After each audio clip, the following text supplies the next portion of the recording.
we have received information that a picture of the name that Mr. Mogotsi wrote down may well have been photographed. Please don't put me in the position of having to state my basis like I put Mr. Mogotsi to task with regard to the basis of his information. But seriously, or on a serious note, if that has indeed been done, I direct that that name should not be published. Thank you. Thank you, Chair.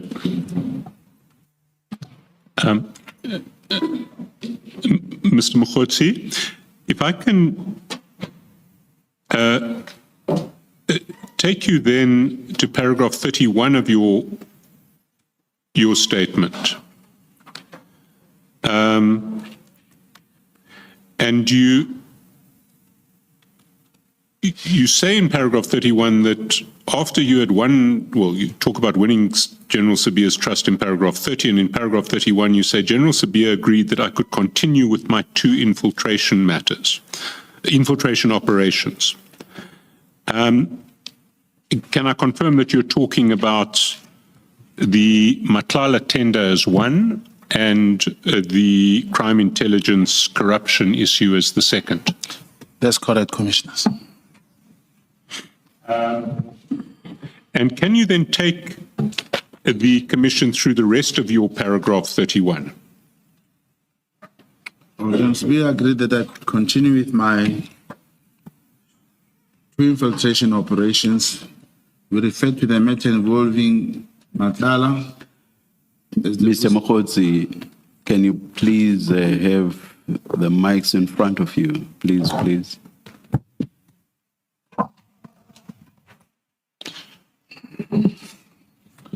Thank you. Thank you.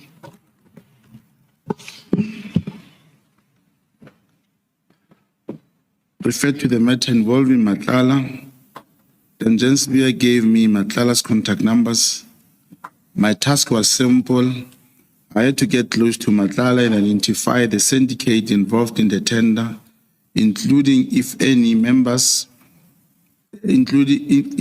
subs members.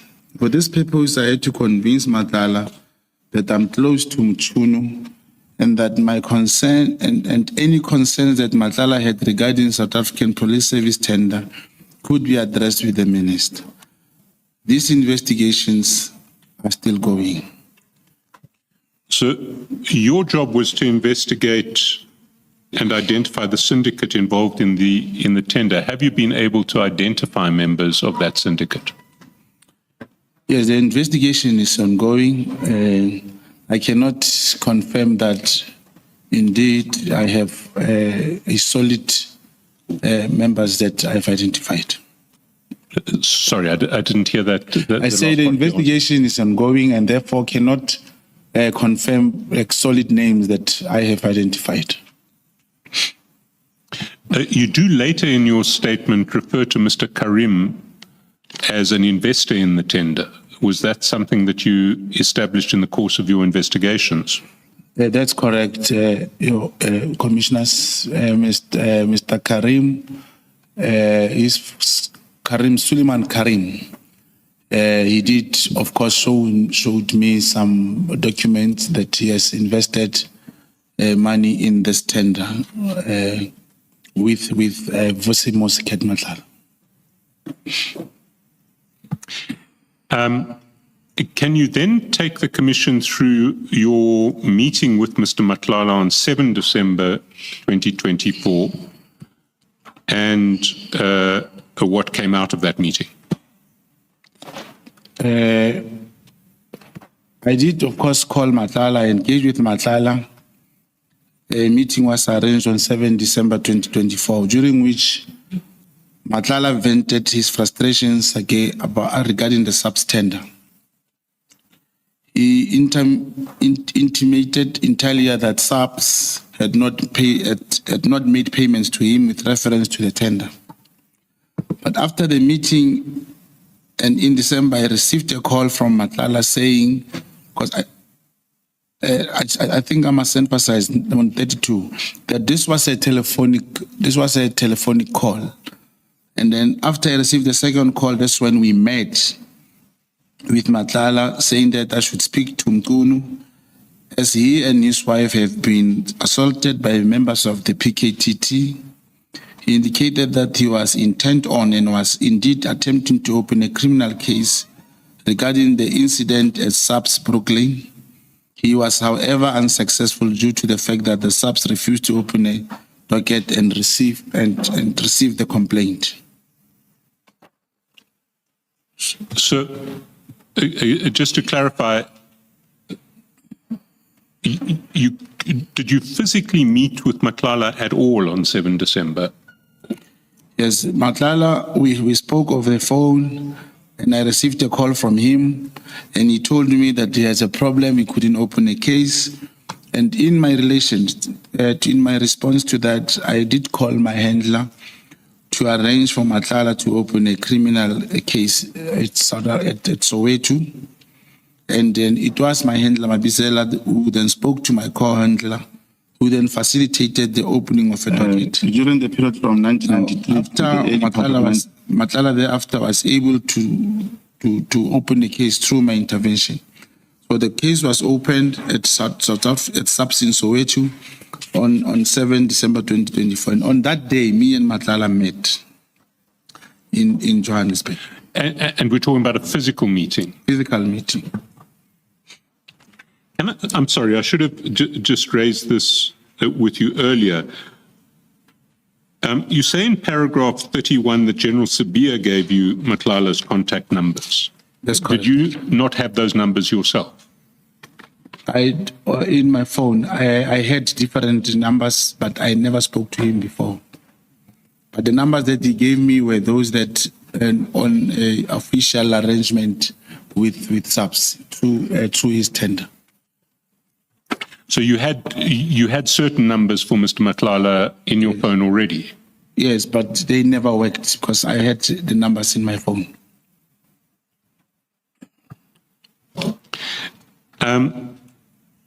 So we've clarified then there was a physical meeting on 7 December. Can you go to paragraph 34 and indicate to the Commission what Mr. Matlala shared with you at that meeting? Yeah, the meeting was very, very important because, Commissioners, it is Matlala who told me that these people are very ungrateful. He further spoke about General Bheki Cele and General Masemola, saying that, these people expect me, like Masemola, he expects 25 million rand from me, and I have already given him 5 million rand. He also spoke about Bheki Cele that he has given him 2 million rand, and he wanted 10 million, which means the 8 million rand was outstanding. One of the important things he said was that Gen Masemola and Cele, they are having a plan, a comeback strategy for General Bheki Cele to come back, and they really, really want to get rid of General Sibiya. And so this is information that Mr. Matlala is giving you about, as it were, factions within the SAPS. Yeah. Okay, may you rephrase the question? Am I understanding your evidence correctly that this information about General Cele, General Masemola, General Sibiya, it's coming from Mr. Matlala himself, and he's speaking to you about divisions within the SAPS? Yes, he was telling me physically. We were together when he told me. Can you please read what he said they expected from him? Please read it as is in paragraph 34.1. They expected him as a service provider to make payment to General Masemola in the amount of 25 million and Gen Cele in the amount of 10 million. Of the 25 million expected to be paid to Masemola, 5 million rand had already been paid, and there was a balance of 20 million rand outstanding. with regard to the Cele payment, 2 million rand had already been paid, and a balance of 8 million rand was outstanding. Thank you. Thank you, Mr. Chairman. And did he give you any indication of how he paid them, when he'd paid them, whether he was going to pay the balance? No, we never spoke about how he paid. Usually, when you are investigating something, talking to someone, the moment, as soon as you get deeper to know how, he'll immediately doubt you. You will take it as information and keep it.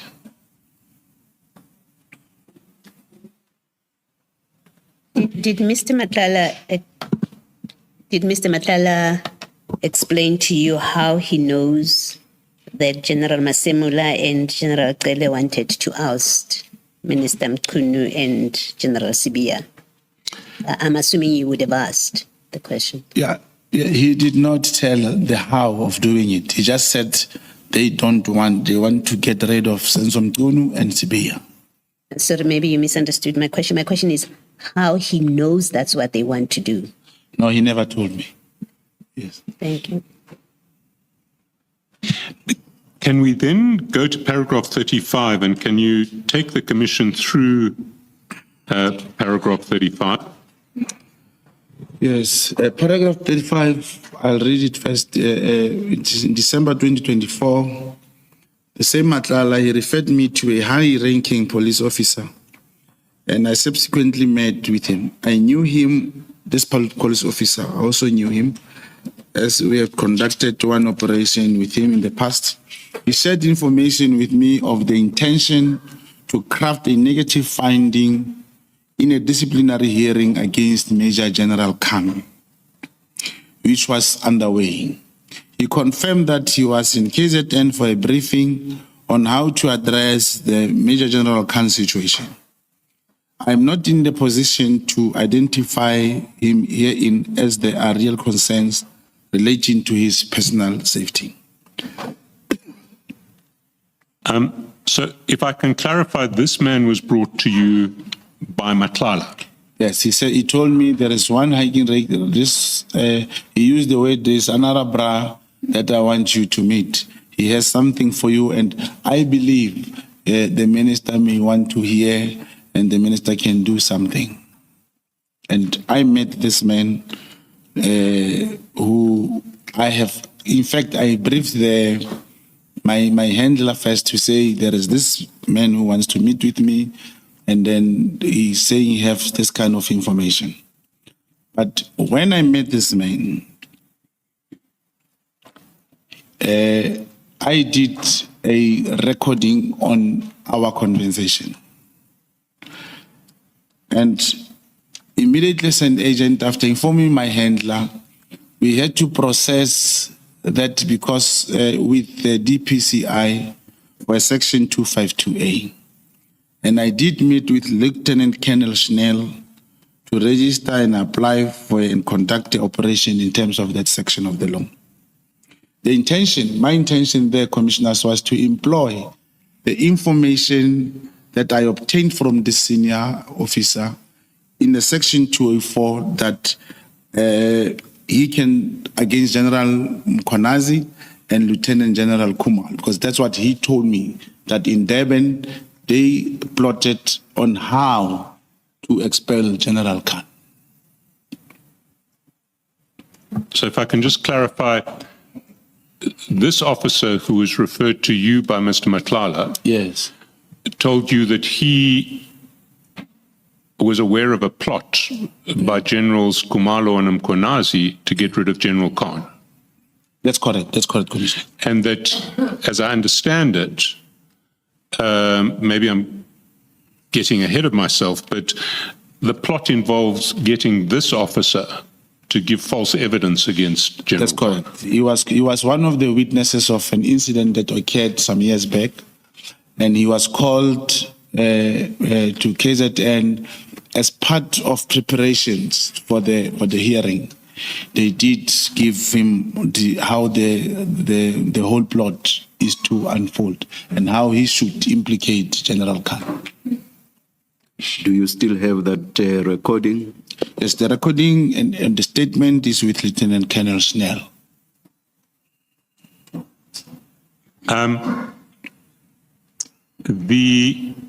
If I might just mention in that regard, one of the documents that we have actually approached Lieutenant Colonel Schneller, and one of the documents that was given to you late yesterday is the transcription that the DPCI made of that recording. So it's in that exhibits bundle. Can I ask that overnight, I won't ask you to anything about it now, but overnight, can you look at that transcription and just check that it accurately reflects the recording according to your memory? And if there are any problems with it, can we address those tomorrow? Or can you be in a position to address those tomorrow?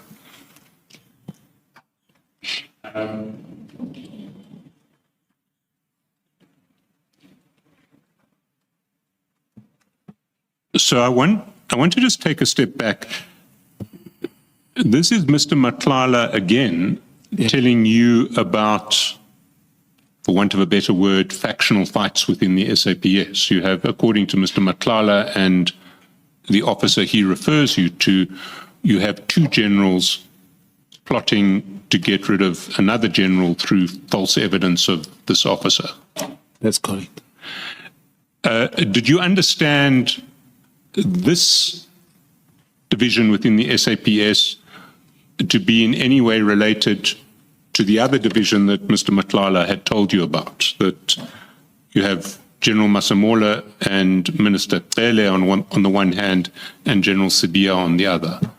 Or was this just a completely different split within the SAPS? Yeah. Honestly speaking, commissioners, I believe at the right time also, I will talk to the relationship between General Bheki Cele, Masemola, General Khumalo. And I've even given them a particular term, which as we proceed, I'll be able to, yes. The moment he mentioned that Lieutenant General Khumalo, Lieutenant General Mkhwanazi, there is a Major General Khumalo also in the KZN.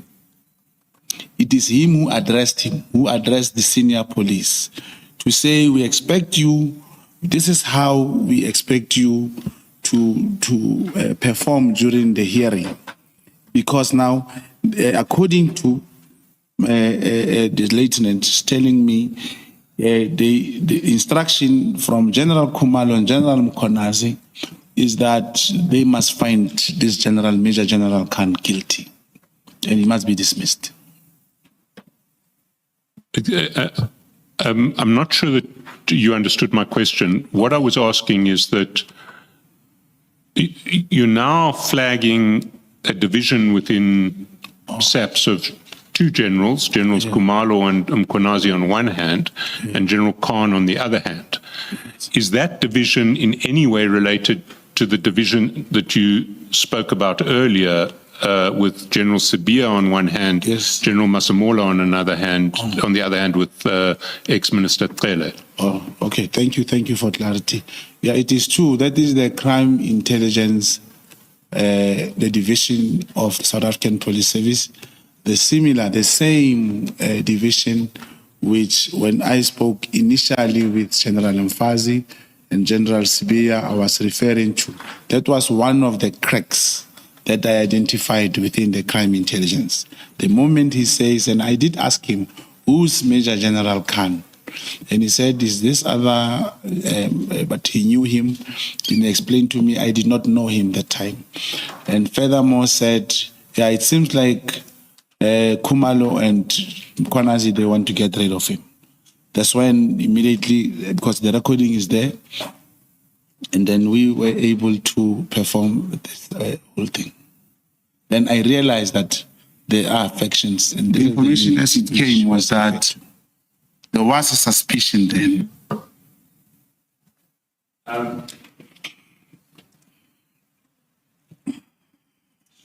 So just to clarify again, you were involved in a 252A operation. That's correct. Which involves essentially setting a trap. That's correct. And the target of the trap or the targets were Generals Mkonazi and Kumalo. No. Remember, the senior officer, as he was talking to me, he did mention that they have promised him a colonel position. Not a colonel, no, they promised him a position. And with me, as we were talking, he was mentioning of a similar offer that I should perhaps be able, because I'm close to the minister with my legend building. He thinks I can also give him something better. Then the recording talks to that he was expecting something from me, which may be in the form of a promotion or something of that sort.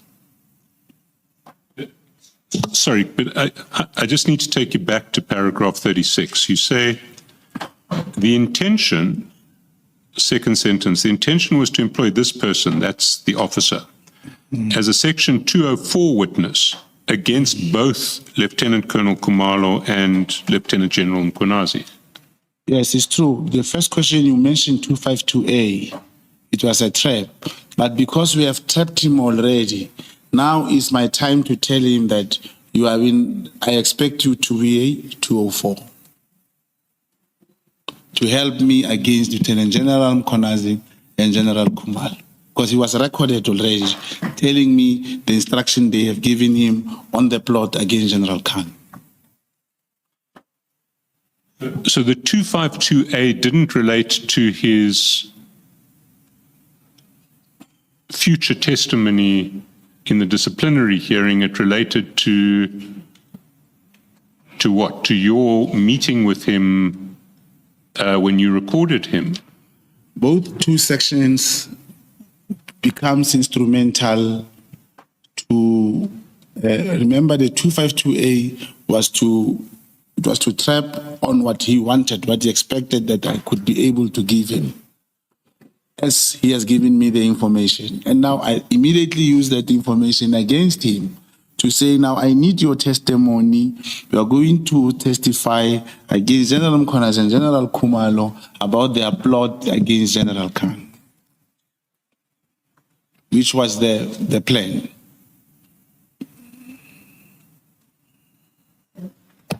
So the trap that you say you had already entrapped him, I think that's the language you use. You had trapped him already. What was it that he's supposed to have done wrong that gives you that bargaining position to say he must now testify against the two generals? The expectation of a rank. Remember, he said, if I give you, say something, at least you must talk to the minister to give me a rank or something. So it is that he said you must give him a rank that constituted what you've trapped him on. That's correct. Thank you.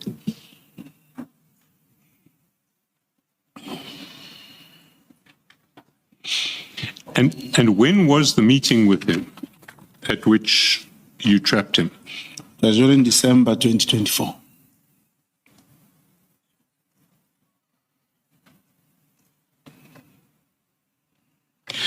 I don't want to. I just want to mention now that I think when we go to the chats with Mr. Matlala, we may see that it's in January 2024. But are you? Is it? So I don't. We'll get into it in some detail when we go through those chats. But why do you say December 2024? Because the disciplinary, I went to inquire, I spoke to the handler. He did confirm when arranging with Lieutenant Colonel Schnell, he did confirm that there is a disciplinary hearing which is underway against this particular General Khan. Okay, well, we can look at the chronology as it plays out in the chats later. What then happened? Did the trap go ahead? Upon him agreeing to the 204 and because it was recorded already and the information was with the DPCI, now it was incumbent upon the side of Lieutenant Schnell to proceed or with the investigations and so forth. But the only thing that I did with the copy of the recording that I had after speaking to my handler, the conversation, the information was leaked to the media, and it was leaked by me purposely, and upon by General Kumalo and General Mkhwanazi.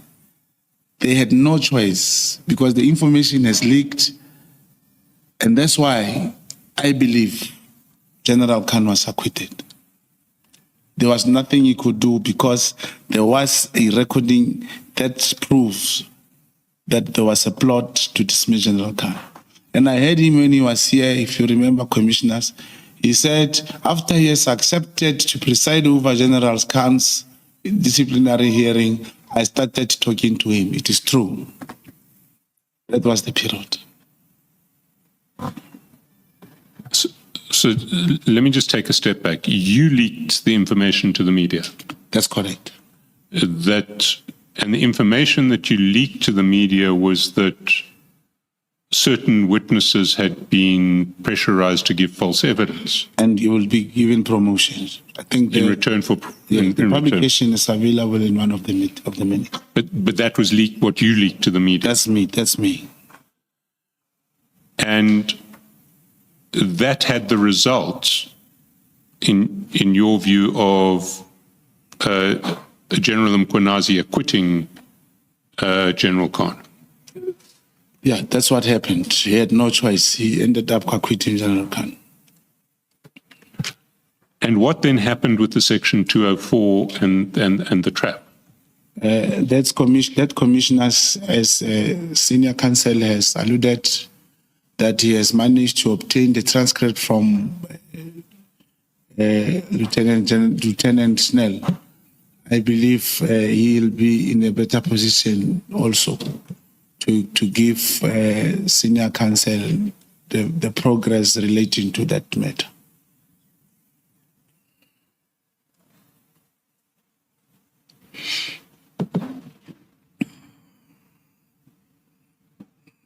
And can I'm still not understanding the sequence, and in particular Section 252.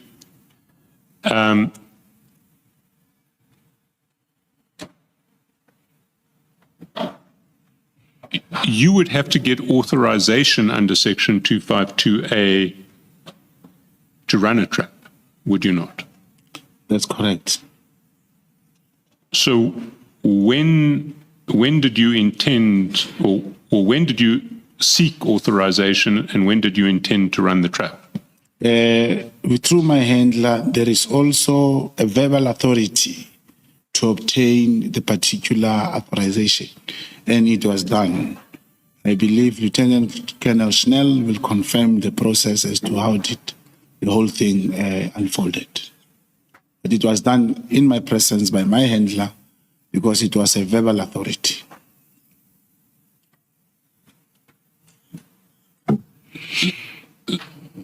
So did this happen before your meeting? That's correct. And the meeting you date in December, I suggest to you it might have been sometime in January. But it would, at any rate, it would have been before that meeting with the senior officer who had been asked to give false evidence. Yes, but it was around December, if I recall. But as you say in one of the messages to reflect, I believe the correct date will be obtained, Commissioner. Okay. If we can move on to the 8 January ANC celebrations, can you take the Commission to paragraph 39? Yes. Thank you, Commissioners. On January 8, 2025, the ANC celebration was scheduled in Cape Town. Matlala indicated to me that he wanted to meet Mkhunu at the celebration. He offered in December of 2024 to contribute to the event by subsidizing ordinary ANC members from different parts of the country to be able to attend the ANC celebration. I relate this suggestion to my handler, Bheki Cele, who then asked my co-handler to accompany me to Cape Town because my handler was not available. Matlala assisted with the funding of transportation, entertainment, as well as accommodation of ANC members to attend the ANC celebration in Cape Town. Matlala made payment in the amount of 149,000 towards aforesaid expenses and other payments towards the travel expense of 8 persons, which included my co-handler and his partner. The amount of 149 was paid to the company called Cele, and payments were made to service providers by the company. The additional travel for the 8 persons mentioned was paid directly by Matlala. Can you explain to the Commission what your link to Cele is? The Cele is a company owned by my fiancé. Now, to ensure when you do this traveling arrangement, it happens all the time. You do payment to certain people, and the transactions or services end up not being rendered. But then with Cele, I knew because we had to. Other payments had to go to buses, others to flights, others they had to report petrol. Now we wanted a central way of controlling the funds. That's why I used my fiancé. So you were able to direct what would happen to the payments that were made to Cele? Not only on people who were already in Cape Town, because the payment arrived when we were in Cape Town already. Yes. And who were the service providers who were paid out of this 149,000 that was ultimately paid? Those are different people. Like I said, you will have other people been traveling by bus. You will have people at Cape Town. They say, Tina, we want to eat this. Others will have to be given, or you have to buy from a restaurant. Others you buy in a bulk. It depends. The money had to be available that side and be controlled. But as to other service providers, it is only Cele that is able to prepare who else did they pay the money to. And are you able to account for that 149,000 as to where it went? No, Cele must do. I'm not the director of Cele. They have to deal with that, and if their commission requests them to do so. Okay, but your fiancé could account for that? Yeah, those are entities. Maybe as I'm here, I may have another fiancé. It's not a thing that I can control her business. You say you are not a director. Do you have any relationship whatsoever with this company? Not company, the individual, the person. So you have nothing to do with Cele? No, I don't. Thank you. Do you get paid by Cele? No. I'm not getting paid. It's a business. She manages things. Where as a traveling agent, she here and there she'll take a percentage. That's her thing. Yes.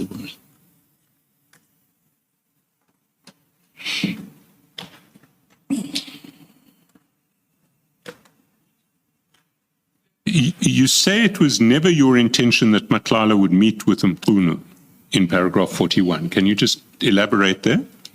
Yes, indeed.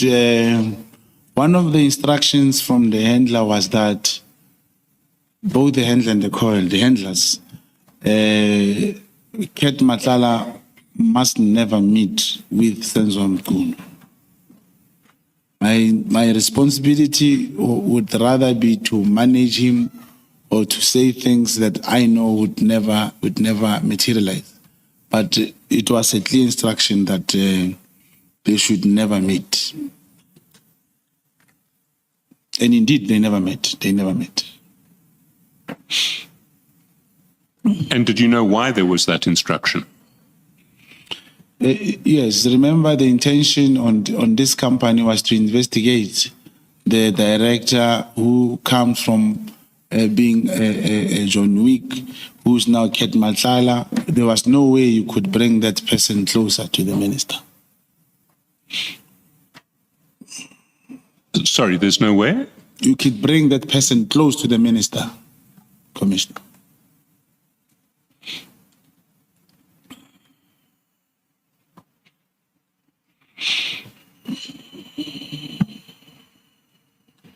You say at the last minute you informed Matlala that the minister wouldn't be attending the ANC celebration, and you suggested as an alternative that General Sabia, Matlala and yourself should meet in Camps Bay. Yes, that was a consolation. Remember, on the last minute when I informed him that the minister is not in the celebration, is not in Cape Town, he also decided that he's no more coming. But I couldn't just say, when you operate on somebody, you can't say the minister is not coming and you just close the conversation. You have to tell him, but I think because Sabia is also in Cape Town, you can come and let's meet with him.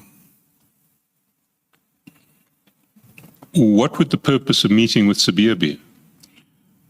There won't be any purpose because I knew he wanted to meet the minister, was to make him realize that I tried something because the minister is not here. But what interest would Mr. Matlala have in meeting with General Sabia? Why would that be an offer that would be attractive to him? No, if there was no way, I couldn't say to him, come and meet comrades. You would want him to meet someone. Remember, if he has frustrations about his business, you would want him to meet someone. Remember, General Sabia is a Deputy National Commissioner. It's not like I'm saying, come and meet Maliki, or you give him someone who will make him realize that, oh, you mean business. But if I understand your evidence correctly, Matlala said he'd already paid millions of rands to the National Commissioner for this contract. That's correct. So why did you think offering him a route to the Deputy National Commissioner would be of any value to him? Commissioners, it's just that I don't wish that I should be operating a particular person like yourself. But what is happening is the moment you can't, there was no way I could say, hey, Kat, the minister is not coming, bye-bye. You would rather say, look, because the Deputy National Commissioner is here, I think you can come, we'll meet with him, but the minister is not here. So as to it adds value or it does not add value at the time, what was important is to pass the message for the man to make a decision whether he was coming or not. And I knew he would not come. Why were you sure he would not come? He wants the minister. He would have told me initially from the first place that I want Sabia, he said, I want Senzomtunu.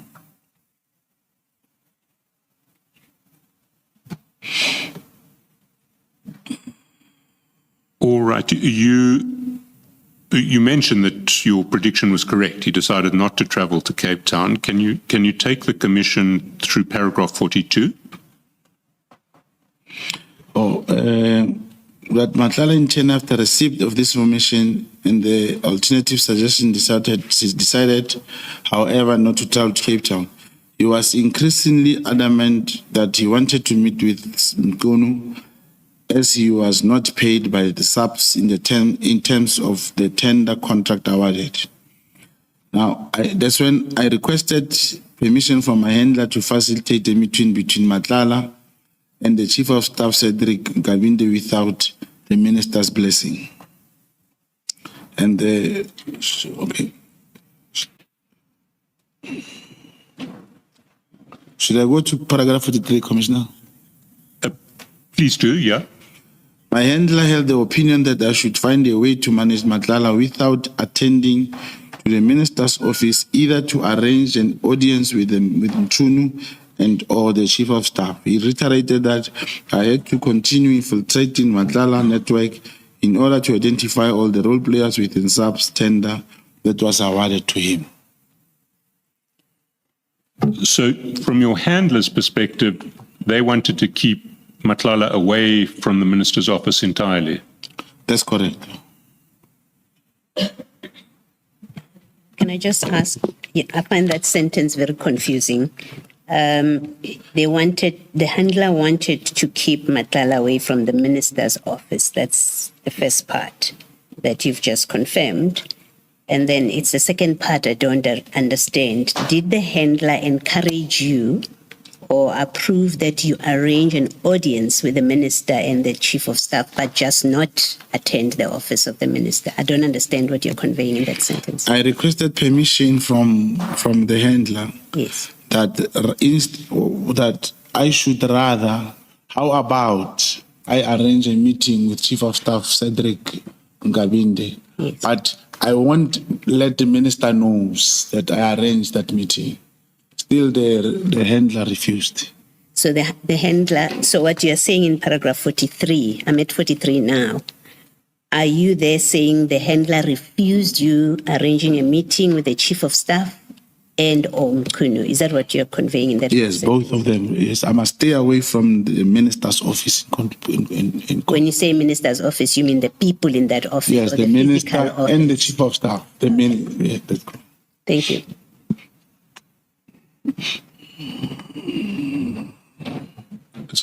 So you say in paragraph 44 that you still had to manage Matlala's expectations. Yeah. How did you do that? Remember, he had problems with the non-payments. I then proceeded to say, but why don't I arrange a meeting for you with General Sibia and Nkabinde, or possibly the minister personally and himself. I said it to him. So, although your handlers had said you can't let him get close, you can't let him meet the minister and or the chief of staff, you essentially offered that to him. Yes. What is happening is like in this situation here, even if commissioners, I can tell someone now on the phone that come to the commission place and bring me food. He won't enter here. He won't get a chance to even, they'll demand identity, they'll want, so he won't enter the place. When I offer you something, it must be practically happening. There must be, for example, a message that I send to Kate to say, come to this hotel, I'm with the minister. That's when I want the person to meet the minister, or I'm with the chief of staff. But when someone says, I need to be paid, I have a problem, man, come on, man, I need to meet the minister. You can't say no if you are an operative. You say, I'll find a way. I know that there is an NEC meeting or the minister is being called. Sometimes you listen to the media. Immediately when you hear, you type him a message, hey, the minister could be available. He's now going to Cape Town. There's a portfolio meeting. Even when the portfolio is visual, you will even say he went to Cape Town to that meeting. The issue is you must keep contact with your target. But knowing all along that what you were promising him could never materialize. It would never materialize. And it never materialized. Can we then move to the top of page 12 and paragraph 45? Yeah.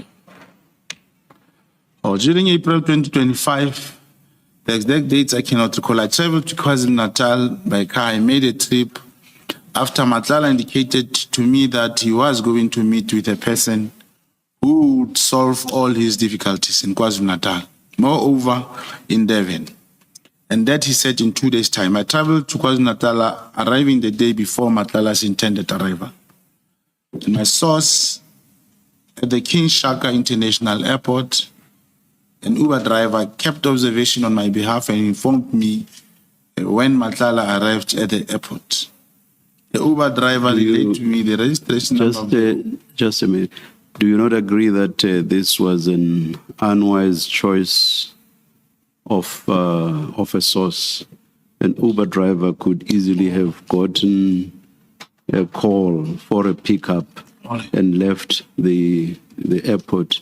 How would the source be of used to you then. Oh, thank you, Commissioner. I did not explain to that. Uber drivers and Bolt drivers, when you have a mission with him, the first thing he gives you a price that I may not move. I'm going to sit here until your target arrives. And he'll tell you, I'll make 2.5 a day. And for you to make it easy, you will say, okay, sharp, I'll give you that much. So he observed for me that day.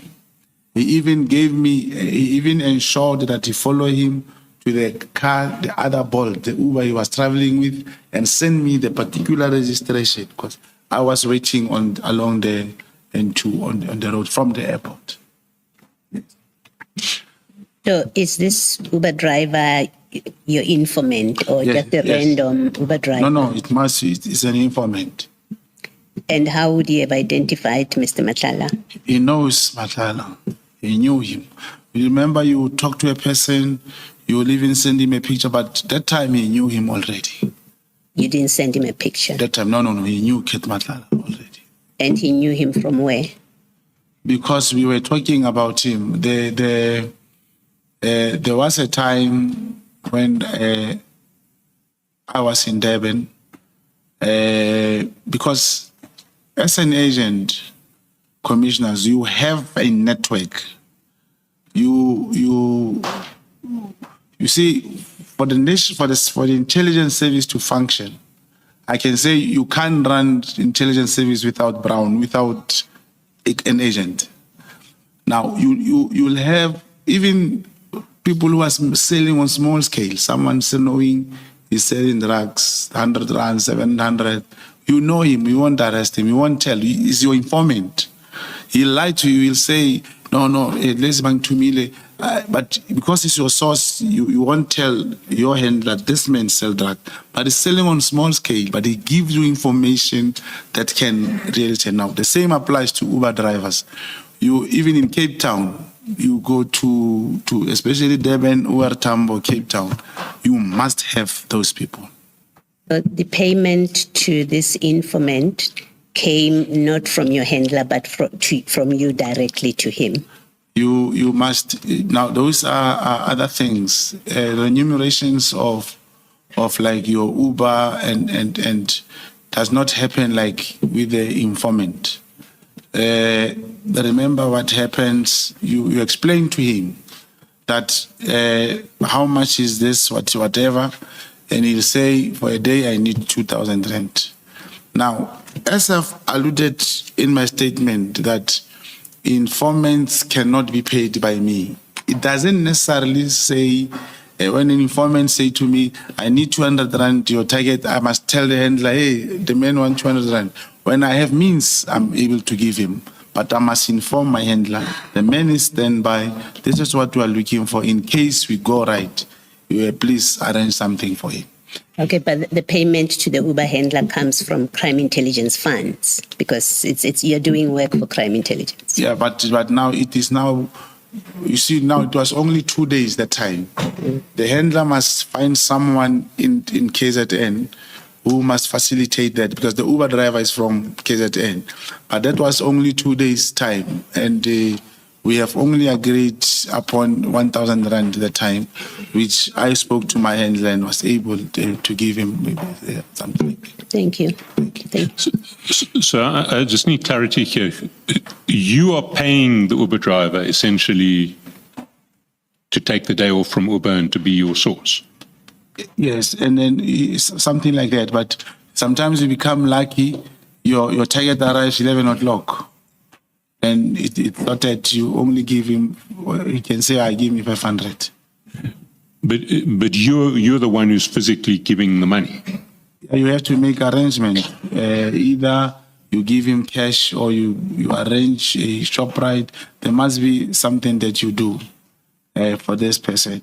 Now remember, when it comes to other informants, when they get caught, is able to say, look, on my phone, this man sent me mine. There must be always a way to exchange money with informants, depending on the scenario. No, my concern is not with the method. I just want to clarify that you are the one paying in this case. It's not an ordinary case where you don't pay and the handler pays. You are the one who pays in this case. Yeah, it's more like investment. Correctly, you're correct. It's more like you tell a handler, "I'm going to give this man 1,000 or whatever," but as soon as the transaction or the mission has been completed, when you get remunerated, including the money you lost, you will be able to recover in some instances. And in terms of paperwork there, does the handler ask any evidence from you? Or? Yeah, the source, informant source, who's my link, well, there may not be a transaction between him and my handler. I will just inform my handler that this is and this and this I must do for me to reach to this destination with this person. But do you not have to give your handler some proof so that he can go back to the crime intelligence audit people and account for what he's given you to give to the source? Your explanation, look, depending on the situation, commissioners. Let me give an example. There is a Uber driver will tell you, I'm transporting drugs from Hillbrow to Mamelodi. Now, and then he tells you that they give me these drugs on Friday 9 o'clock. But when you check the value of the drugs, about 10,000 rand. The value of the drugs is about 10,000 rand. You talk to an informer and say, look, there is this thing about the Uber. You see now that one, because we'll even ask him, who's delivering those drugs? Probably the one who's delivering the drugs has 50,000 rand worth of drugs, 100,000 worth of drugs. Now, this person will definitely be reimbursed by your handler. Now, it must be handled by him when it comes to that. But when you speak to an Uber person in Cape Town and say, there is this guy, you remember we were talking about his coming, are you able to sit for me there to check when the person is coming and so forth? Obviously, we'll go to the screen at the airport and say Johannesburg to Cape Town or Johannesburg to Durban. Okay, there are 5 flights. If it's 9 o'clock and there is a flight, the next flight comes only at 2, he may leave the airport and come at 1:30. But it doesn't necessarily mean you will at all times say sit there, even if there are only 2 flights during the day. Yeah, I'm just interested in paperwork. Yes. How does crime intelligence account for this money that will ultimately end up in the hands of the Uber driver, but on what you're saying has gone through your hands? Yes, it's when I have arranged with him and I've given him this guy and I paid him out. And in my interaction with my handler, that's when we'll cover all these other things. But what does the paperwork say? Oh, he comes with the paper I sign. There's nothing that I keep. It will be in a duplicate form. So you will sign something with your handler to be reimbursed for money that you've given the Uber driver? Yes, but you see now, you cannot go to a handler and say 5,000. You cannot speak those amounts that are not realistic. Where there is a lot of money needed, he must know in advance. And it is not the informant who determines how much. It's not the informant, commissioners. It's my arrangement with the informant. And at that time, the information, you are certain that the man is going to land on Wednesday. And the information for the Uber driver is to sit there 2 to 3 or 4 hours, and then you agree with him. If you give him 500, you tell your handler, I've given him 500. But for the work of this magnitude, not necessarily that I will want the refund if I have done that. Some of these things I afford them. What I want is to know the person that is going to help Kat do away with all these problems at that moment. Yeah.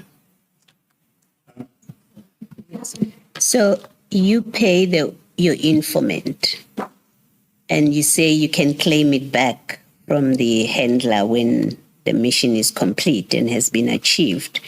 The handler pays you whatever amount you say you paid the Uber driver.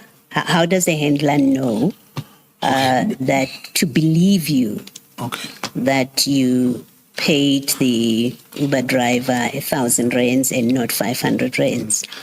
Okay, maybe if you can speak in this case, where I gave that man 1,000 rand, I did not claim it. I just told I thought we are talking generally, how does this thing work? But in this case, I gave him 1,000 rand and I did not claim it. I told my handler, and by the way, because the person I was following, it happened so differently. The Uber dropped him at the hotel. He was with his wife. They went into the hotel, and I waited and waited. They came in a white Mercedes Benz, picked the man up, and I had to follow this Mercedes Benz to this other place in Umhlanga. Can I just ask you not to mention the address of the place, because we don't mention addresses for obvious reasons. And then I went to Umhlanga to check the place, and then I waited for some time because they were together inside the house, and I did not know whose house was that. It was just the White House. It's fine. Then I waited for them as they came out. Then we went back to the hotel. I also slept and went away. And that was in April this year. Commissioners, May, June, July, during the 6th of July, during the General Mokhonazi's press conference, General Mokhonazi did mention Ket Matlala Brown Mogotsi during his press statement. And it came out to everyone that on that day, Ket Matlala was found with a cell phone in prison. And indeed, and he called me, very furious. He said, "Brown, can I tell you something? There was a time I told you that I went to look for someone who can solve my problem." And he said, and I said, "Yes, I remember." Because when I followed him, I didn't tell him that I was following him. And it became that I did not know who he met. They were driving the car, and it was something that was packed. And he said, "I went to see General Mkhonazi's house. And I also gave him something." He was talking about money. I gave him, I also gave him, but he was speaking this language. And he gave this guy, and now he's talking like this about us. I think, and then I never said to Kate, I followed you. I did not know. Honestly speaking, I didn't see who that person was. But how he narrated everything about the day he was going to meet someone who was going to solve his problems, I remembered. And he said it was General Mkhonazi that he went to see. You say this was after Mr. Matlala's, after General Mkhonazi's press conference of 6 July. That's correct, Commissioner. So Mr. Matlala was calling you from prison? Yes, he did call me from prison, not once. And which number did he call you on? No, prison phones, you cannot, no, it was this another number. No, which number of yours did he call you on? Oh, my cell phone numbers, yes. The one that he uses in the chats? Yes, everyone has that number. And did he call you on, was he still using WhatsApp, or was he calling you landline? WhatsApp, yeah.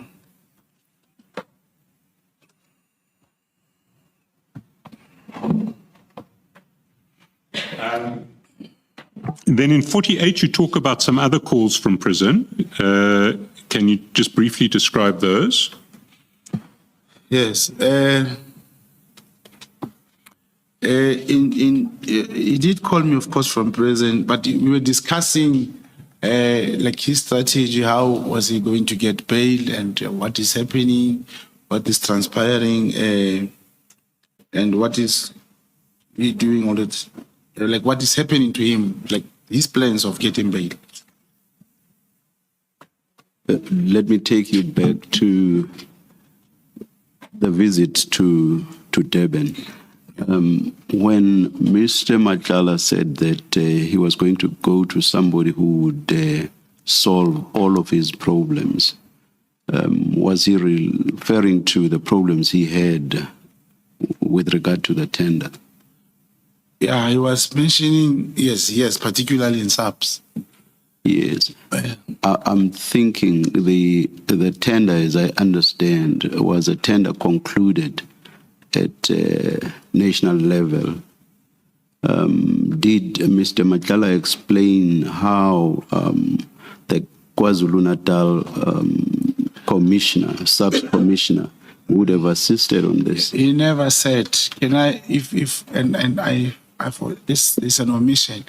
Honestly, I thought maybe he was going to meet General Cele or someone close to General Cele. But then I only got surprised when he said it was General Mkhwanazi and I was in his house. And you did not ask when he told you, you did not ask, how did you think the KZN subs commissioner would have helped you on something like this? No, I did not ask him, commissioners. And then, you know, in prison, people will not call you and say, hey, how are you? Are you fine? It's like you pass a message, what you want to say, and then maybe the phone goes away. But he did mention to me that he was, of course, in KZN to see, and he went to Lieutenant General Mkhwanazi's house. Thank you. Can I ask, you had the address where he went? Yes, that's correct. Yeah. Did you report that to your handler? I give that to my handler, that's correct. And did your handler ever tell you who lives at that address? No. This whole thing stopped after Cat himself told me who he went to meet. But the description of the trip, it fitted with the problems that he told me about and the period. Because, you know, if let's say it happened in April, Monday, and he tells me on Thursday, so it took very, very long, only on the 6th of July. Yes.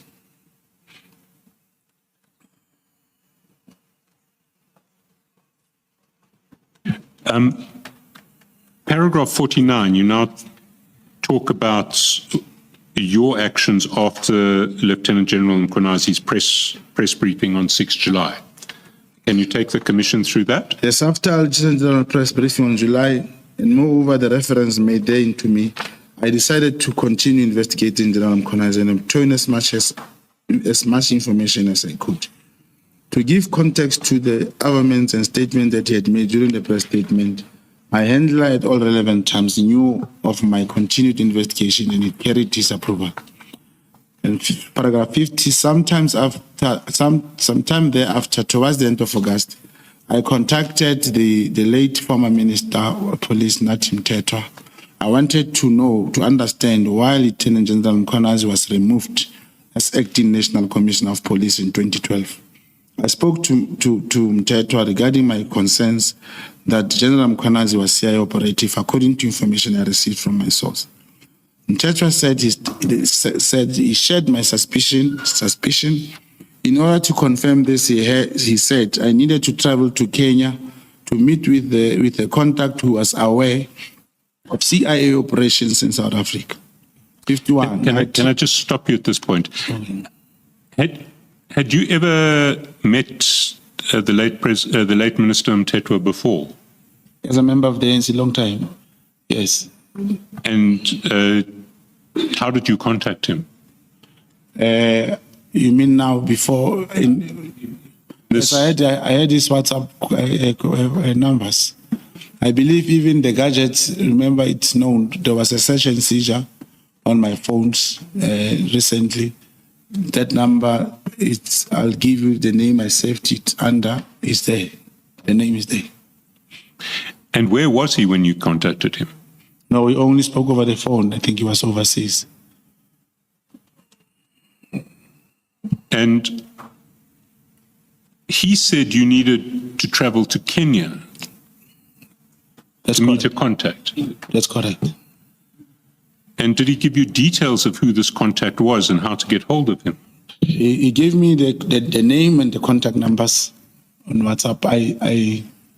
I phoned this person at some stage. He said he was in Tanzania and he was going to come back 3-4 days later. And when I called, he confirmed he was back in Kenya. And that's when I left to Kenya on the 10th of September 2025. I believe in some annexures the ticket is also, I've annexed the proof of the ticket. And I returned back from Kenya on the 12th of September 2025. So in Kenya, So proof by means of, or rather, you have proof which is a ticket. yes, I flew to. And I assume you also have stamps on your passport. Yes, that's correct. All right. And taking you back to the call you made to Ambassador Mtetwa, I think you said there's proof on your phone, a phone that was confiscated. The contact numbers. He asked the question was, how did I contact him? Okay. Yes, that's correct. Also, there will be a record on your phone of you having called Ambassador Mtetwa. I believe it's supposed to be there. It should be. Yes, It should I be. believe, There should be a record of that. Yes. So this will be a French number or a South African number? No, it was that 27. He was still using the same. Okay. Because they still work outside. Yes. Thank you. Yes. And if you can then tell the Commission what happened in Nairobi. Oh, in Nairobi, I did meet the gentleman who introduced his name only as George, but I don't believe this was his name. But the relevance of this guy, he's more conversant about most of the CIA operations in SADC, not only in South Africa. And we perhaps I should read it. He confirmed the possibility of the information obtained from my source as being correct. And again, I contacted Mtatwa, the former. Sorry, before we get to 52, you say he confirmed the possibility of the information obtained from my source as being correct. So if I understand that correctly, he couldn't say it was correct, but he said he equally couldn't say it wasn't correct. I do not understand the question, Commissioner. You say he confirmed the possibility of the information obtained from my sources being correct. So he didn't, did he say to you, this information is correct? Or did he say this information, it's possible? He also held a suspicion. Which... And you were satisfied with that? We still have to engage. The investigation is continuing. He said he lost the contact number of a particular person, but he also made reference to this current G20 that during this period, there may be some lead. He will probably come back to me. You see why I'm asking you if you were satisfied. You had gone all the way to Nairobi, Kenya, and all you are told is that there's a possibility that the information may be correct. And you come back to South Africa. Okay. Commissioner? It seems to me that it was all a futile exercise. Okay, Commissioner. Commissioner, my world is a very different world. It's something else, Commissioner. But just to give you a hint, it is not that I arrive at the airport 9 o'clock, 10 o'clock, I meet, hey, how are you, sharp? Is it true? No. Possibility, oh, bye-bye. Then I got into the flight. A person will give you when I meet him, he must introduce himself properly to me. I also do the same. Now, agents, when they meet, there are certain things that you look for from this person. He'll give you reference about something or about someone. And he'll tell you that maybe in Botswana, there is this person doing whatever, and they are doing similar things. And this one we know for sure, he is a CIA. But this guy is doing something similar to what this man does. For example, you must check them. Every year they will go to Dubai and go to Switzerland. That's where the Switzerland meeting takes place or something. He'll give you information that you are able to put the dots together. And especially when you meet the person for the first time, I'm still going to go there. He may come here. We have to meet. He can't just say, yes, it's true, this and this. He know I'll say, but what do you have? Because he asked me, I hear you are saying that, but what do you have? Then I told him so many things about the Richards Bay and all these things, how he behaved. And I must tell you how, because this whole thing of the 6th of July, to me, it was something else. It's not what we see. Something that was staged more like this was like a coup, a civil war. Is what I was trying to show him, and when you bring these dots together, there is a theory in intelligence commissioners which is called misdirection. And you start to see how this 6th July was, it's more like staged from what I saw, from what I'm seeing. And when I was trying to tell him, and he laughed, he could not, but he's also carrying the issue of the suspicion. From what you are saying, it seems to me that there was a lot of information from you, but on the bottom line, which is what we had gone to Nairobi for, all you got was just this one-liner. There is a possibility. Yes, which will help me to investigate, will continue to investigate, and we'll finally get the truth, because this is just a suspicion. Could you not have done this over a phone call? Because I was so hopeful that I will get something either negative or positive, but I thought I'll get an answer. And it's not the first time, Commissioner, where you get to travel for information. In your world, do you ever interact on issues like this over the phone in your environment? If we know each other, being able to talk on certain codes which will understand each other, yes. But I can't talk to someone I never met and say something, and we cannot. It's not doable. What's the difference between seeing each other face to face and talking over the phone? It is the thinking that the phone is not safe. There's that thing, all of us will say, hey, you can't talk this over the phone. And also to take effort to obtain information, it makes a person realize, Commissioner, that this man is serious about this. But you consider the phone to be safe when you spoke to Ambassador Mthethwa about the same subject? You know each other, you can just ask him.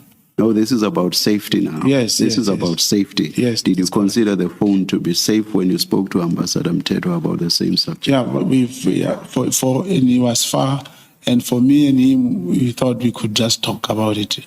It's not that it is safe or not. I get the Commissioner's point. I think you're conflating issues. You made a point about your reluctance about raising this with a person in Nairobi over the phone. You made a point that the phone might very well not have been safe. That's a totally different issue from whether he would have had any comfort to talk to you about this subject. The two are totally different. There's one, the question of safety, and two, the question of comfort or lack of it. Do you get me? That's correct. Now, I'm saying, let's focus on the question of safety only. Yes. Now, if there were issues of safety, why is it that you were comfortable to raise the issue with Ambassador Mthethwa over the phone, which you consider not to be safe? Do you understand my question? Yes, I understand the question. I believe I should put it right. Also, it's more riskier to talk to a stranger about something over the phone that you have never met. And I believed, Commissioner, that First, let me agree to what you are saying, that it was a futile exercise and I wasted time. I could have done it over the phone. I must admit that. It's just that at that moment, I thought the man, if I meet him, it's difficult to make accusations to a stranger. I also thought, seeing me face to face, he may be more comfortable and tell me the truth, if there is any truth. But that's the answer he gave me. Thank you. Mr. Mogotsi, you say in that paragraph 50 that Minister Mthethwa referred you to a contact and your wedding. Contact who was aware of CIA operations in South Africa. So this contact, this George, is not a CIA operative himself. He's someone who is aware of CIA operatives. That's correct. And he must, who is he? He belongs to an organization. How does he become aware of CIA operations? I don't know. I don't know. You were not I was told, just told, You were yes. just told, go meet Yes. George. Yes. And you didn't know who George is. And you went to meet him. Commissioner,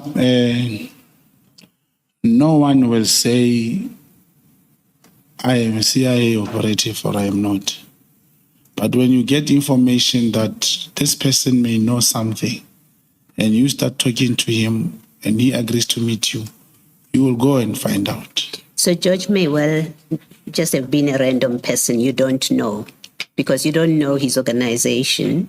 You know nothing about him except that he's George. So it's fair to say that he may well have been a random person who just misled you when he said there's a possibility. It's not about being random. It's like me, if you ask me, to which organization do I belong in? Yes. I will not say crime intelligence. Yes. I'll just say maybe I'm an operative. Now, if George says to me he is an agent, You believe him. not to believe, I agreed to go and see him. Okay. Yes, and I've acceded to the fact that it was futile, but he has promised to provide more information in future. And this trip you made as a contact agent, it's part of your investigation as a contact agent. Yes, but that's correct. So it would have been paid for No, by I crime paid it. intelligence. No, I paid for myself. I've not claimed anything from my landlord. Some of these things, Commissioner, you know, I'm very patriotic. That's that people don't know. Some of these things, I will do them from my pocket. So the long and short of it is you paid for this That's trip correct. out of your pocket. That's correct. Thank you. Yeah. If I may ask, how much did it cost you? Traveling, hotel bills, and whatever other incidentals, how much did it cost you? 15,000 rand. And I assume you have claimed amounts less than 15,000 rand from crime intelligence, have you not? Less than or above. I'm saying less, even less than, or have you not?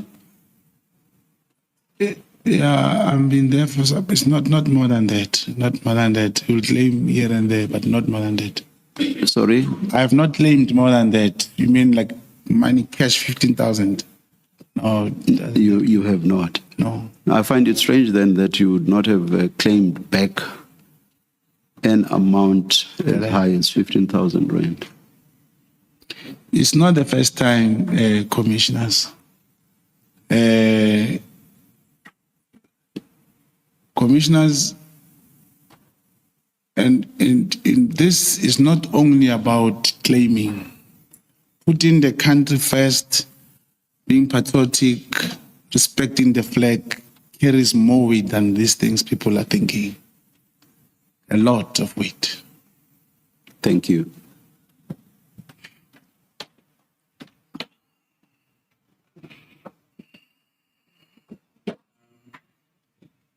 You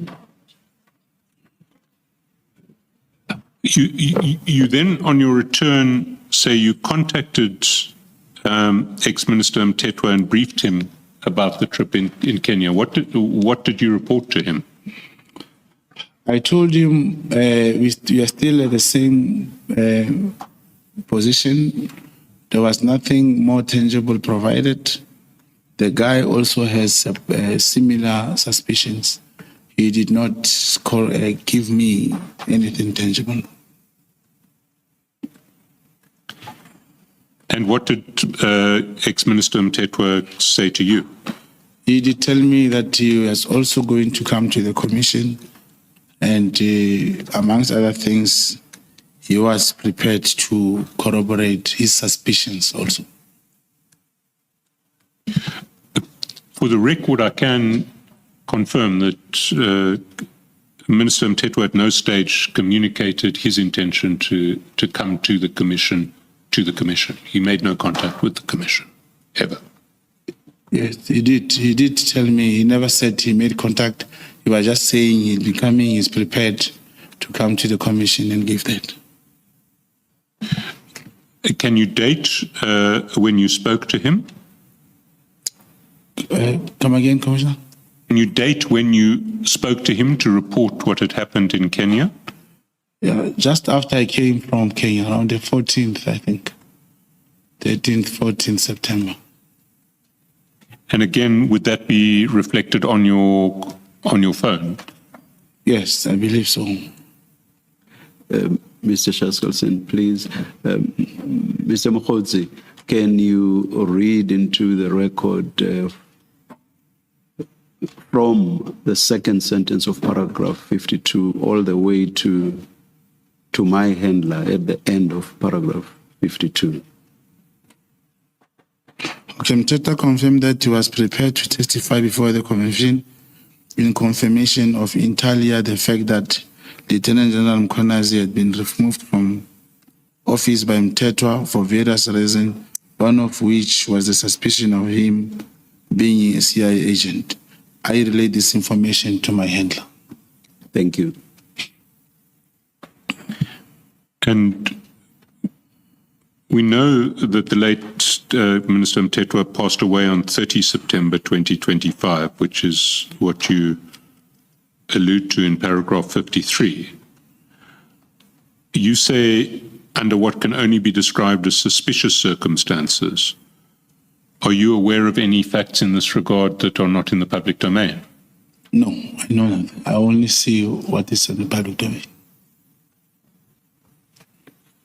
Can you then read paragraph 54 of your statement and maybe expand and explain to the Commission what you are wanting to convey in that paragraph?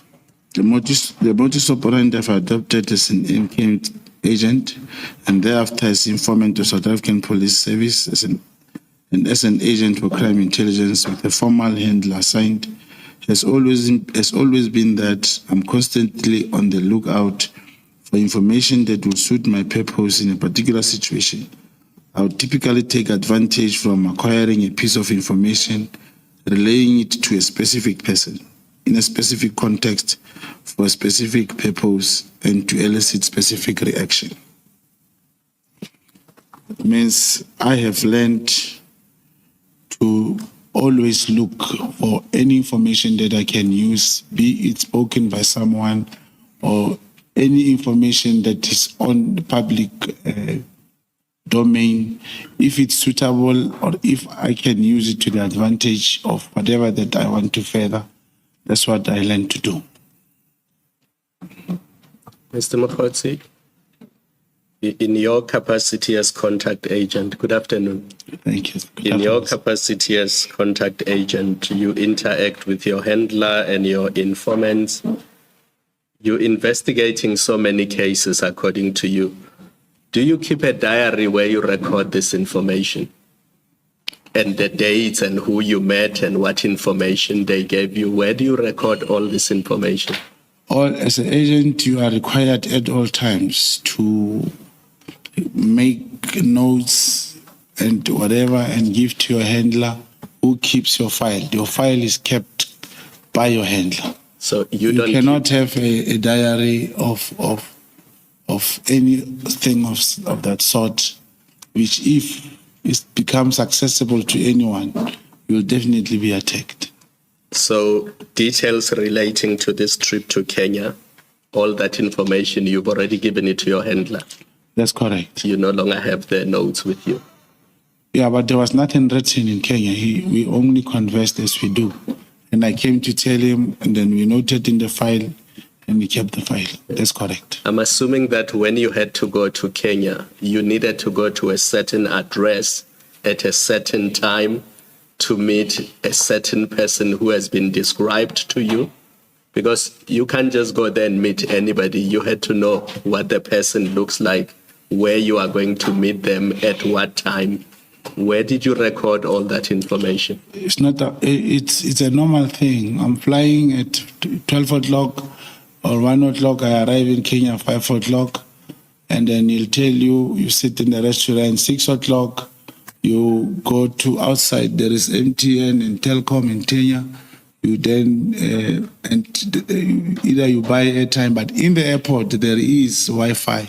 To say I've arrived, and he tell you I'm wearing blue jacket, I'm outside. You go and meet him, and then you drive, go somewhere. From there you come back.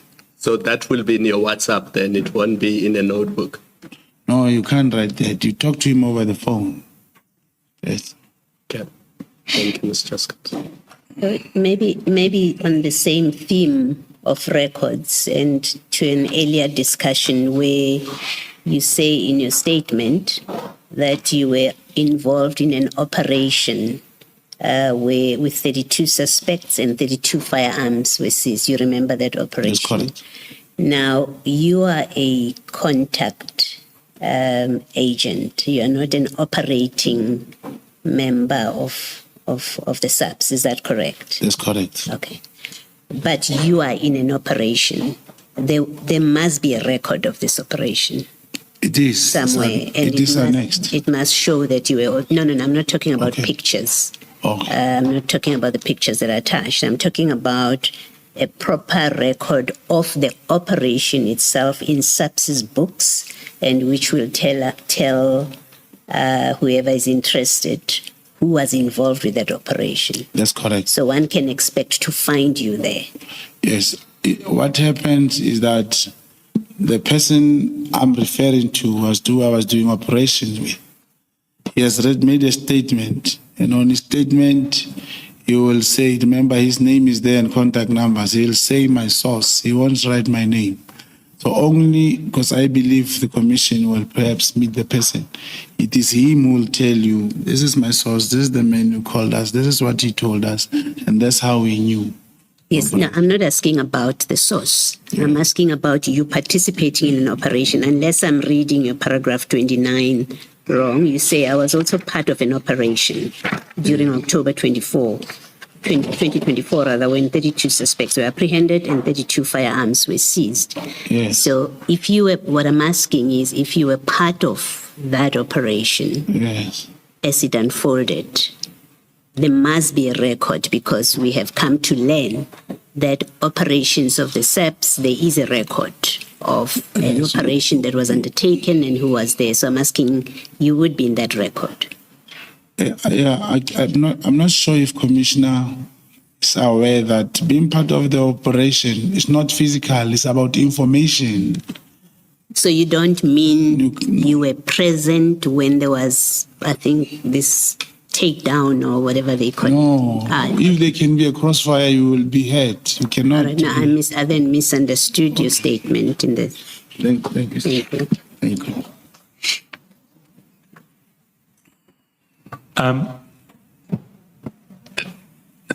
Thank you, Mr. Mogotsi. We're now going to get to the specific topics that we asked you to address in the various notices we sent to you. And the first topic is the evidence of Lieutenant General Mkhwanazi, which you address from the top of page 14, paragraph 56. I have some questions later on in this section, but maybe if you could take the Commission through paragraphs 56 to 60. The evidence of Lieutenant General Mkhwanazi.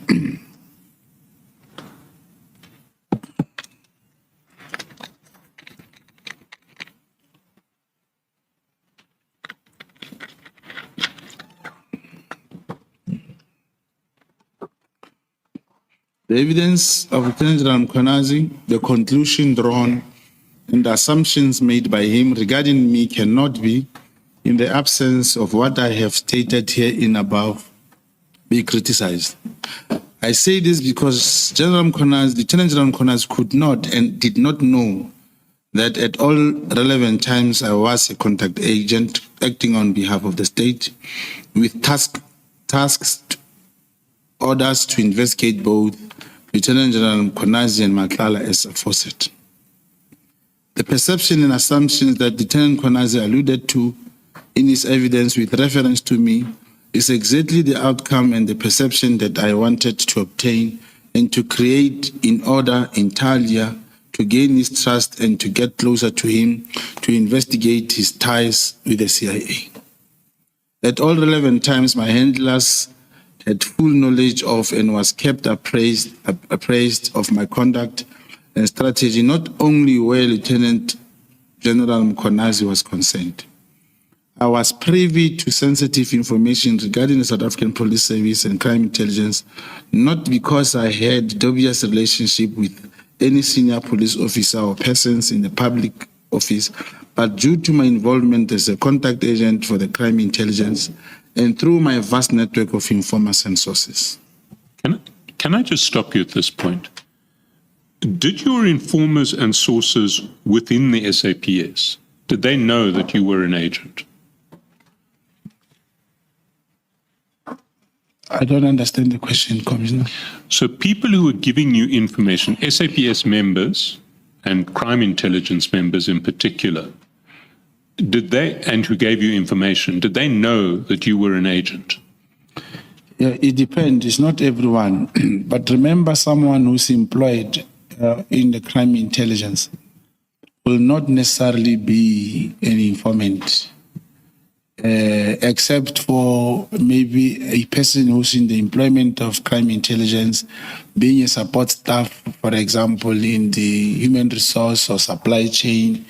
That particular person, you may, of course, work with that person and the person will know that you are an agent.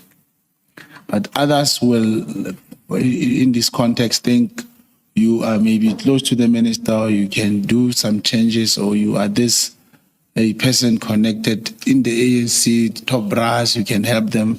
Others, they perceive that you're standing, you know someone in politics, or you know a person relevant to the situation that you are discussing.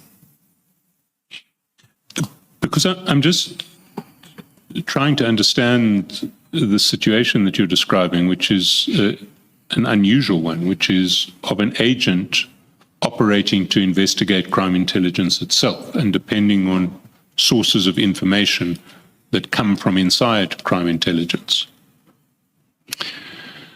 Now, it seems to me that if people inside crime intelligence know that you're an agent and give you information on that basis,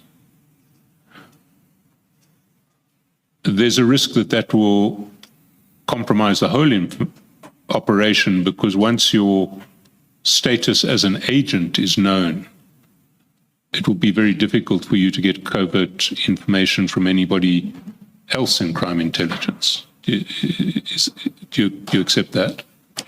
I accept that, not only in crime intelligence. I was raising that with my legal team to say, after this engagement with your office, senior counsel, remember initially the plan was to bring this statement in camera. I've taken into cognizance all those factors, and I'm now aware that from now on the whole world knows that I am this person. So no one ever will ever, I don't think there's anyone who will ever give me information. Even if they say there is a tender of 10,000, once you see me, you say, oh, they will never work with me. I was telling my team, how are we going to deal with this going forward? It is a concern, but I mean, in fairness, I think you yourself have disclosed your status as an undercover operative in interviews before you came to this commission? I have never commissioned. I've always said the right platform will come. There was no way, because I after the commission was established, I also checked and read the terms of reference. I really believed I will present this in camera. But, so that's the first issue, which is that if people know you are an agent, then there's always a risk that your status as an agent leaks into the broader world of crime intelligence that you're investigating, and your position is compromised. Which you accepted that proposition? Yes, provided you do not explain to the person giving you information at first. You explain to a person that, look, the information you are giving me, now comes this part. I can assure you, even the president will deal with this. You assure a person. But that raises my second concern, which is if people don't know that you're an agent. They didn't know, now they know. No, now they do. But if they don't, then what you're doing is, well, what's happening in the process is that crime intelligence operatives, employees, agents, are giving you what I would imagine is classified information, thinking that they're giving it to someone who isn't an agent. No, there's no one. You see, all the information and instructions, commissioners, they will come through the handler. The handler will tell you there is this, and he will show you. There is no way you have to find me in possession of classified information. You can look at it, make notes, and understand, and even the notes you can't keep. But this investigation, it's not like a normal investigation. You meet a police carrying a docket, goes to a person and say, you stole a laptop. What happens is you tell your handler, the investigating officer of this case is sparkling. He knows he has to go and talk to this investigating officer. In some instances, the commander of the handler, I don't know his commander, he will talk to the commander of this investigating officer to say, we want to gather information for you. Crime intelligence, they will not carry the dockets, but he will, with the information I give him, he'll come and fill this docket in with the information. Not necessarily that I must come and salute and say, hey, I'm an agent, give me the information, I'm going to help you. No, that's not how it works. You don't show the identity of people involved, and you talk to your person and say, with this information, I'll be able to do 1, 2, 3. Remember, a support staff who's a data capturer in supply chain, he can give you information and ask you, please make sure nobody knows about this, that it comes from me. It's a support staff in the supply chain. Once you have read it, maybe you take a picture, you give it back, then you give it to a handler, and the investigation unfolds. They won't know who gave it to you, and it doesn't necessarily has to be you saying I'm an agent. Remember, the support staff cannot even trust this other police. Your handler that is not trusted by all the people. But they can trust me, and I give this handler the information. Can we very briefly just deal with the letter, the disbandment letter that you address at 61 and 62 before we take the lunch break? Maybe before you do that, Mr. Chairperson, just the last thing on this topic that you're having now. You do, I think from your evidence, in fact, it's not even a question of accepting, you did disclose to General Sibiya that you are an agent. That's correct. So other people may well know because of that disclosure to General Sibiya. You have no control over it. He may well have told other people in crime intelligence. Listen, I don't know. Yes. It is him who knows. But it's possible that, in Yeah. fact, the people in crime intelligence that you are discussing with Mr. Chaskalson may well have known that you're an agent because you've already shared that information with somebody else, and that is General Sibiya. It has to be a yes, Mr. Mogotsi. I don't understand, commissioners. Commissioner is saying after I told General Sibiya, he told someone. He may have told other people. Yeah, You don't know. I don't know. So it is quite possible on that That's correct. hypothesis that That's correct. people in crime intelligence, other people in crime intelligence may well have known that you are. If he has told them. Okay. Thank you. I think, Mr. Chaskalson, let's deal with what you were referring to when we come back. Thank you, Chair. Let's adjourn and resume at 2.